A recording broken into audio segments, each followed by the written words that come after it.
மத்தேயு நற்செய்தி 8வது அதிகாரம் 8 10 முடிய வசனங்கள்.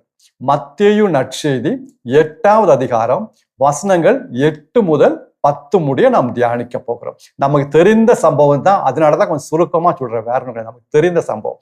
அதாவது நூற்றுவ தலைவர் ஒருவர் இயேசுகிட்ட வந்து தன்னுடைய மகன் வியாதியால் அவதிப்பட்டிருக்காரு, வந்து அவரை குணமாக்கும் என்று அவர் வேண்டுகிறார் நூற்றுவ தலைவர். அப்போ இயேசு சொல்றாரு, நான் வந்து குணமாக்குவேன் அப்படின்னு சொல்றாரு. அப்ப நூற்றுவ தலைவர் சொல்ற வார்த்தைகள் தான் 8 10. 8வது வசனத்திலிருந்து நூற்றுவ தலைவர் அப்பொழுது இயேசுவை பார்த்து, இயேசு இப்படி சொன்ன உடனே நான் வந்து குணமாக்குறேன் அப்படின்னு சொன்ன உடனே நூற்றுவ தலைவர் சொல்றாரு, ஆண்டவரே, நீர் என் இல்லத்தில் வர நான் தகுதியற்றவன். ஆனால் ஒரு வார்த்தை சொல்லும், என் பையன், என் மகன் குணமடைவான். ஆனால் ஒரு வார்த்தை சொல்லும், ஒரு வார்த்தை இயேசு சொன்னா போதும், ஒரு வார்த்தை சொல்லும், என் மகன் குணமடைவான். அப்ப நம்ம அடிக்கடி பயன்படுத்துறோம், ஆண்டவர் ஒரு வார்த்தை பேசும், ஓகே. ஆனா ஏன் இயேசு சொன்ன அந்த பையன் குணமடைகிறான், அதற்கு விளக்கத்தை அந்த நூற்றுவ தலைவர் அடுத்து கொடுக்கிறார். இயேசுவே, நீங்க ஒரு வார்த்தை சொன்னீங்கன்னா அங்க நடக்கும், புதுமை நடக்கும். அதற்கு என்ன காரணம், விளக்கத்தை, அந்த ஒரு எக்ஸ்பிளனேஷன் அவர் அங்க கொடுக்கிறார். அடுத்த வரியில, நான் அதிகாரத்துக்கு உட்பட்டவன். அப்ப அவருடைய எடுத்துக்காட்டு சொல்றாரு. ஏன் இயேசு சொன்ன நடக்குதுங்கிறது அவருடைய வாழ்க்கைன்னு ஒரு எடுத்துக்காட்டு அவர் சொல்றாரு. நான் அதிகாரத்துக்கு உட்பட்டவன், என் அதிகாரத்துக்கு உட்பட்ட சில படை வீரர்களும் இருக்கிறார்கள். அவர்களிடம் நான் போ என்றால் அவர்கள் போகிறார்கள், வருக என்றால் சொன்னால் அவர்கள் வருகிறார்கள். அவர்களை பார்த்து இது செய், ஒவ்வொரு சொல்லும் பாருங்க, இதை செய் என்று சொன்னால் அவர்கள் செய்கிறார்கள். நான் அதிகாரத்துக்கு உட்பட்டவன், என் அதிகாரத்துக்கு உட்பட்ட படை வீரர்களும் இருக்கிறார்கள். நான் அவர்களை பார்த்து வருக என்று சொன்னால் அவர்கள் வருகிறார்கள், போ என்று சொன்னால் அவர்கள் போகிறார்கள், இதை செய் என்று சொன்னால் செய்கிறார்கள். அவ பாருங்க, அப்ப அவர் என்ன சொல்றாரு, அவருடைய வாழ்க்கைன்னு அவர் சொல்றாரு, இயேசுவே, நான் ஒரு ஆர்மி மிலிட்டரி மேன், நான் ஒரு அதிகாரத்துக்கு உட்பட்டவன், எனக்கு மேல ஒரு அதிகாரம் இருக்கு, அந்த அதிகாரத்துக்கு நான் பணிந்திருக்கிறேன். அதனால நான் அந்த அதிகாரத்துக்கு பணிந்திருக்கிறதுனால எனக்கு கீழே உள்ள படை வீரர்கள் நான் சொல்றத அவங்க கேட்கிறாங்க, அவன் மேல இருக்கிறவங்க சொல்றத நான் கேட்கறதுனால இப்ப நான் சொல்றத இவங்க கேட்கிறாங்க. இவருடைய வாழ்க்கையில இருந்து அவர் வந்து ஒரு விளக்கத்தை கொடுக்கிறார். அப்ப இயேசுவே, அதாவது இயேசுட்டு என்ன சொல்றாருன்னா, இயேசுவே, நீங்க சொன்ன மாதிரி அப்படியே நடக்கும். ஏன்னா நீங்க ஏதோ ஒரு அதிகாரத்துக்கு உட்பட்டு தான் இருக்கிறீங்க. இவர் வந்து கிறிஸ்தவர் கிடையாது, கடவுள் உண்மையான கடவுள் தெரியாது, இருந்தாலும் அவர் எது பார்த்துக்கிறார், மிலிட்டரி மேன் இல்லையா, ஆர்மி மேன். இவர் கவனிக்கிறார் இயேசு ஏதோ ஒரு அதிகாரத்துக்கு உட்பட்டவராக இருக்கிறாரு. அதனால இயேசுவை நீங்க சொன்னா அப்படியே நடக்கும், நீங்க அங்க வீட்டுக்கெல்லாம் வர தேவையில்லை, நீங்க இங்கிருந்து சொன்னா அங்க நடக்கும். அந்த ஆர்டர் கொடுத்தா போதும், மிலிட்டரியில ஆர்டர் கொடுத்தா போதும், நடக்கும். அப்ப அன்பாதவர்களே, இயேசு எப்பவுமே ஒரு அதிகாரத்துக்கு உட்பட்டவராகவே இந்த உலகத்தில், இந்த பூமியில வாழ்ந்தார். யாருக்கு? தம்முடைய தந்தைக்கு. மானிட மகன் தாமாக எதுவும் செய்ய முடியாது, எதுவும் செய்ய இயலாது. தந்தை என்ன சொல்கிறாரோ அப்படியே சொல்லுகிறார், தந்தை என்ன செய்கிறாரோ அதை பார்த்து செய்கிறார். நான் என்னுடைய விருப்பத்தை அல்ல, என்னை அனுப்பினவருடைய விருப்பத்தை நிறைவேற்றுவே நான் வந்தேன். நான் என்னுடைய விருப்பத்தை அல்ல, என்னை அனுப்பினவருடைய விருப்பத்தை நிறைவேற்றுவே நான் வந்தேன். அப்போ இயேசு எப்பவுமே 33 ஆண்டுகள் தந்தையின் அதிகாரத்துக்கு அவர் உட்பட்டவராக இருந்தார். எனவே அவர் சொல்லும் பொழுது மற்ற காரியங்கள் நடந்தது, புதுமை நடந்தது, அற்புதம் நடந்தது. அவர் ஆர்டர் கொடுத்தோன்னு, ஏன்னா இவர் ஒரு ஆர்டரை கடைபிடிக்கிறாரு, அதனால இவர் ஆர்டர் கொடுக்கும்போது நடக்குது. அந்த நூற்றுவ தலைவர் அதை அழகா எடுத்து சொன்னாரு. பாத்தீங்களா, உண்மையிலே வாசித்து பார்த்தா அருமையா இருக்கு. மத்தேயு நற்செய்தி 8வது அதிகாரம் 8 10 வாசித்தால் போதும், நமக்கு அது புரியும். சரி, அடுத்தது நமக்கு வந்து பல தீய ஆவிகள், தீய சக்திகள் நம்ம எதிர்த்து நிற்கலாம். இந்த ஆவிகள், தீய சக்திகளை எதிர்த்து நிற்க வேண்டும் என்றால் இதே காரியத்தை நாம் கடைபிடிக்க வேண்டும். இது எங்க பார்க்கிறோம் என்றால், யாக்கோபு எழுதிய திருமுகம் 4வது அதிகாரம் 7வது வசனம். யாக்கோப்னா the letter of Saint James. யாக்கோப்னா ஜேக்கப் நினைக்காதீங்க. இங்கிலீஷ்ல வந்து ஆங்கிலத்துல யாக்கோப்னா இங்க வந்து ஜேம்ஸை குறிப்பிடுகிறது. Letter of Saint James. யாக்கோபு எழுதிய திருமுகம் 4வது அதிகாரம் 7வது வசனம். அங்க யாக்கோபு இவ்வாறு சொல்கிறார், ஆண்டவருக்கு பணிந்திருங்கள், அலகையை எதிர்த்து நில்லுங்கள், அப்பொழுது அது உங்களிடமிருந்து ஓடிவிடும், ஓடி போகும். ஆண்டவருக்கு பணிந்திருங்கள், அலகைனா சாத்தானுக்கு அலகையை எதிர்த்து நில்லுங்கள், ஸ்டாண்ட் அகெயின்ஸ்ட் ஹிம், எதிர்த்து நில்லுங்கள், அப்பொழுது அது உங்களிடமிருந்து ஓடி போகும். நம்ம இது கடைசி லைன் மட்டும் எடுத்துக்கிறோம். அழகிய எதிர்த்து நில்லுங்கள், சாத்தானை எதிர்த்து நில்லுங்க, அது உங்கள்கிட்ட இருந்து ஓடிடும். நில்லுங்க, எதிர்த்து நில்லுங்க. ஸ்டாண்ட். ஏன் ஓடுது? ஏன் நான் சொன்ன அப்படின்னு ஓடுது? என்ன காரணம்? அங்க கடவுள் கூட அந்த யாக்கோபு தூதரான யாக்கோபு எழுதுறாரு, ஆண்டவருக்கு பணிந்திருங்கள். அதாவது ஆண்டவர் ஏற்படுத்திய அதிகாரத்திற்கு பணிந்திருப்பது. அது ஒரு விதத்தில் ஆண்டவருக்கு பணிந்திருப்பது என்பது ஆண்டவர் ஏற்படுத்திய அதிகாரத்திற்கு பணிந்திருப்பது சமமாகும். ஒரு விதத்தில் எப்படி நம்ம ஆண்டவருக்கு பணிந்திருப்பது? ஆண்டவர் நமக்கு மேல வைத்துள்ள அதிகாரத்திற்கு பணிந்திருப்பது. அப்படி நாம் செய்யும்போது ஆண்டவருக்கே பணிந்திருக்கிறோம். அப்பொழுது அலகையை எதிர்த்து நில்லுங்கள், அப்போது அது உங்களை விட்டு ஓடிவிடும், பறந்து விடும். he will flee. ஆங்கிலத்தில் he flee இருக்கு. ஓடுறதை விட, அதாவது fleeனா பிச்சுக்கிட்டு ஓடுறது. அது ரகசியம் பாருங்க. ஆண்டவருக்கு பணிந்திருங்கள். இதோட எடுத்துக்காட்டு பைபிள்ல நம்ம பார்ப்போம். எப்படி அலகையை வெல்ல முடியும், அலகையை ஜெயிக்க முடியும், அலகையை எதிர்த்து நிற்க முடியும். ஒரு எடுத்துக்காட்டு பார்ப்போம். அதிதூதரான மிக்கேல் வானதூதருடைய வாழ்க்கையை நம்ம பார்க்க போறோம். அதிதூதர் மிக்கேலுடைய வாழ்க்கையில பார்க்க போறோம். Arc angel Michael. ஓகே, இதுக்கு நம்ம எடுத்துக்கொள்ள வேண்டிய வசனம் யூதா எழுதிய திருமுகம் 9வது வசனம். ஏன் அதிகாரம் சொல்லனா, அதுல ஒரு அதிகாரம் தான் இருக்கு. யூதா, லெட்டர் ஆஃப் சென்ட் ஜூட். யூதா எழுதிய திருமுகம் 9வது வசனம். ஒரு அதிகாரம் தான் இருக்கு. இந்த கடிதத்துல ஒரே ஒரு அதிகாரம் தான். அதனாலதான் 9வது வசனம் சொன்னேன். இந்த 9வது வசனத்துல அதிதூதரான மிக்கேலை குறித்து ஒரு வசனம், ஒரு காரியம், சம்பவம் சொல்லப்படுகிறது. அதாவது பின்னணி தான், மோசே இறந்துட்டாரு. இஸ்ராயல் மக்களை வழிநடத்தி வந்த மோசே என்பவர், கடவுளுடைய மனிதர், இறந்துட்டார்.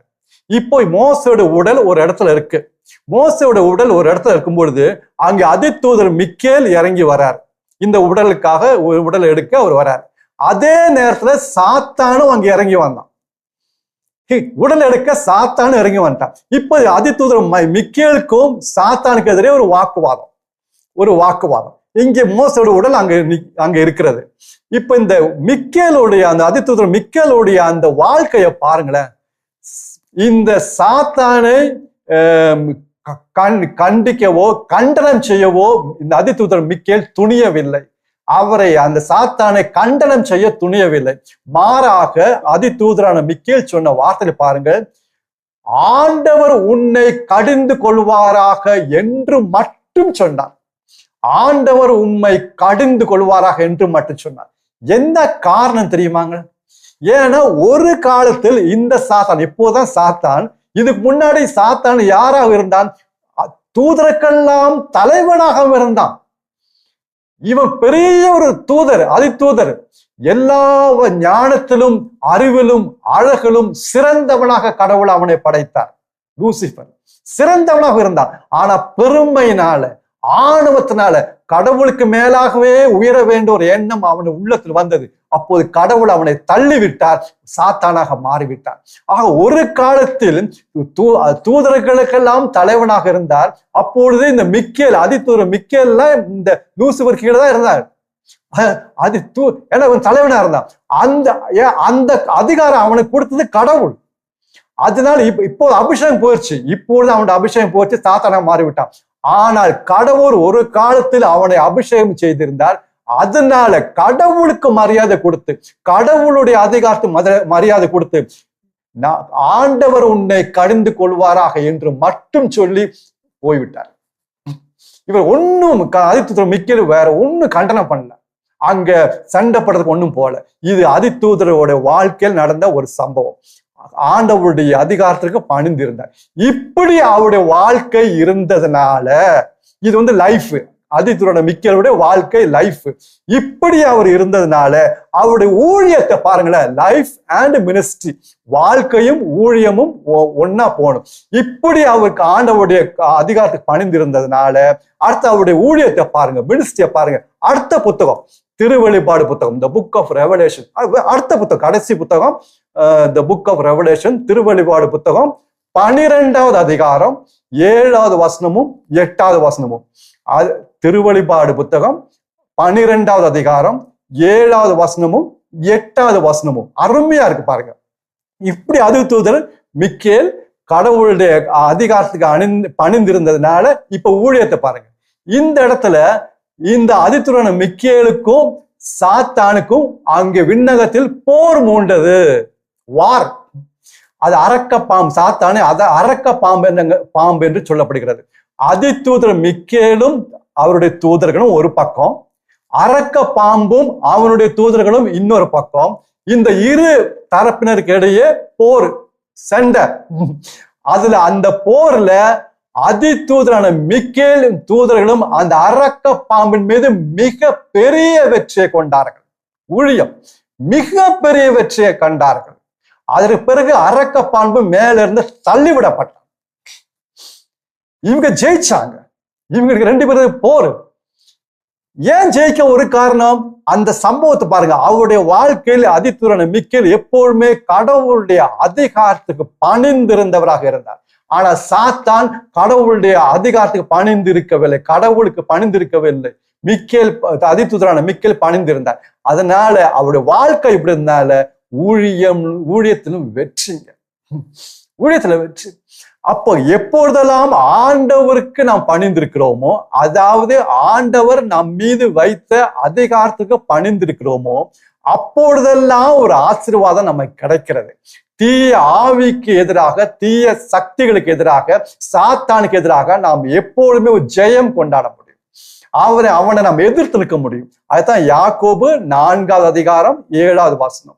யாக்கோபு 4வது அதிகாரம் 7வது வசனம். யாரு வேணா நமக்கு எதிராக என்ன வேணா செய்யட்டும், செய்வனையா பில்லி சுனிமி எது வேணா, மந்திரவாதமா எது வேணா செய்யட்டும், நம்முடைய வாழ்க்கையில அவன் என்ன வேணா சோதனை கொண்டு வரட்டும், என்ன வேணா சோதனை கொண்டு வரட்டும், ஆண்டவருக்கு பணிந்திருங்கள், அலகையை எதிர்த்து நில்லுங்கள், அப்பொழுது அது உங்களிடமிருந்து ஓடிவிடும், ஓடி போகும்.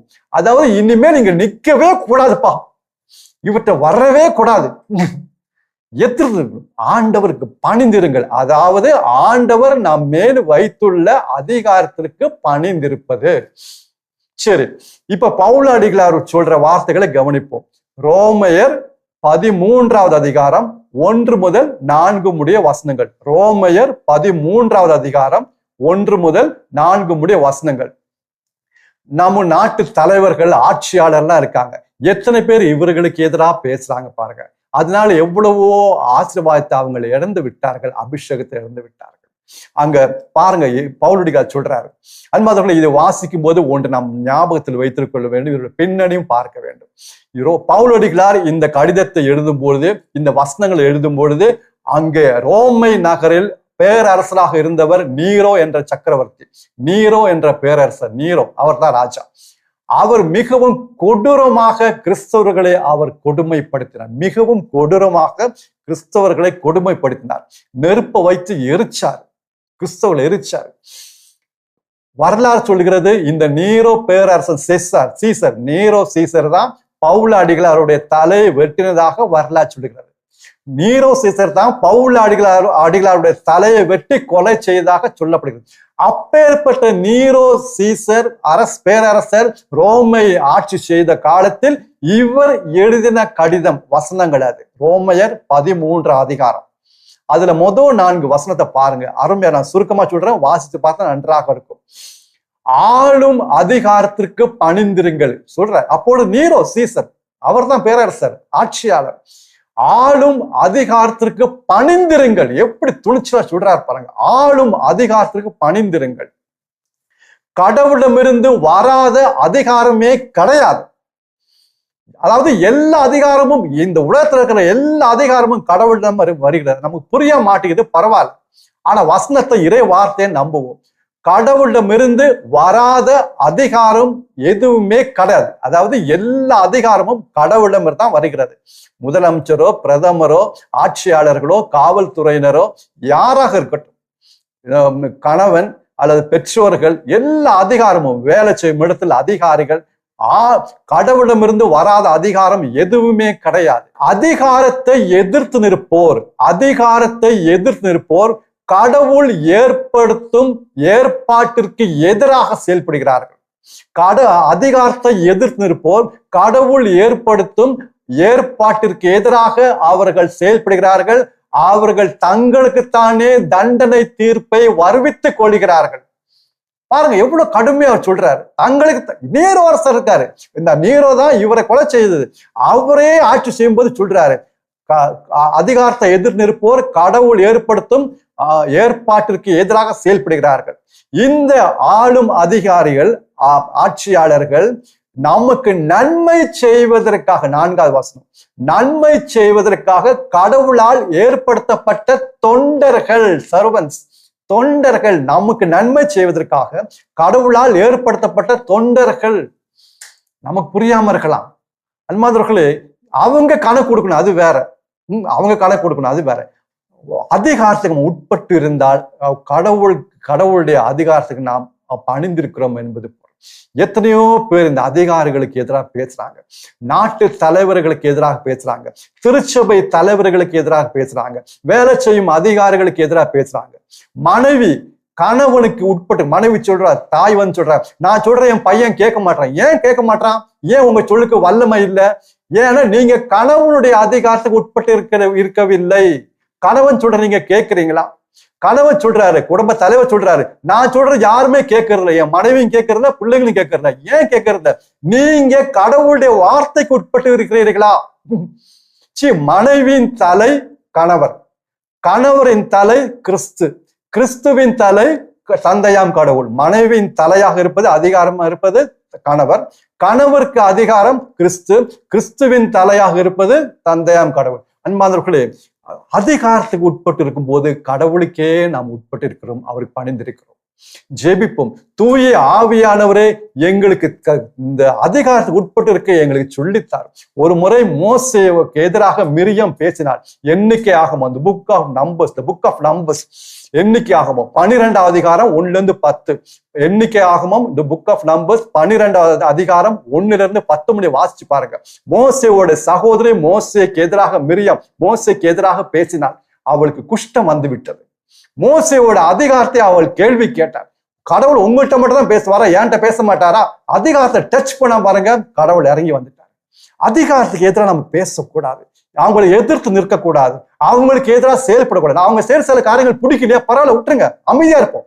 அவங்க செய்யற சில காரியங்கள் பிடிக்காம இருக்கலாம், ஓகே, பேசாம இருப்போம். ஆனா அவங்களுக்கு எதிராக பேசக்கூடாது, அவங்களுக்கு எதிராக செயல்படக்கூடாது. அது கடவுளுடைய கோபத்தை நம் மீது வர வைக்கும். இதனால எவ்வளவு பெரிய இழப்பு நம்முடைய வாழ்க்கையில. ஜெபிக்கிறோம், நல்ல உதவி, 4 பேர் உதவி செய்யறோம், கோயில் போறோம், நன்மை வாங்குறோம், கடவுளுடைய வார்த்தையை வாசிக்கிறோம். ஆனா அதிகாரிகளுக்கு எதிராக பேசுறோமே, வேண்டாம். தூய ஆவியானவரே எங்களுக்கு உதவி செய்யுங்க. எப்பொழுதுமே ஆண்டவருக்கு பணிந்திருக்க, அதாவது ஆண்டவர் கடவுள் எங்க மேல் வைத்திருக்கிற அதிகாரத்திற்கு பணிந்திருக்க எங்களுக்கு சொல்லித்தாங்க. எங்களுக்கு தாழ்ச்சியை தாங்க, பெருமை எங்கிருந்து எடுத்துடுங்க.